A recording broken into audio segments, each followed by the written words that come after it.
He is as strong as a tiger. সে হয় একটি বাঘের মতোই শক্তিশালী। কম্পারেটিভ ডিগ্রি করতে হবে, নেগেটিভ সেন্টেন্স করতে হবে।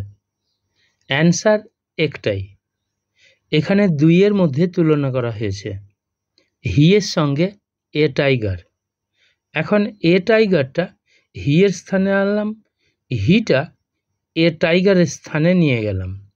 সেন্টেন্সের ভার্ব ইজ এটার নামানো হলো। সেন্টেন্সে নট নাই, তাই ইজের পর নট আনা হলো। এখন অ্যাজ স্ট্রং অ্যাজ এটা পজিটিভ ডিগ্রিতে আছে, এটার কম্পারেটিভ ডিগ্রি হলো স্ট্রঙ্গার দেন। অ্যান্সার হচ্ছে a tiger is not stronger than he. একটি বাঘ হয় না বেশি শক্তিশালী তার থেকে।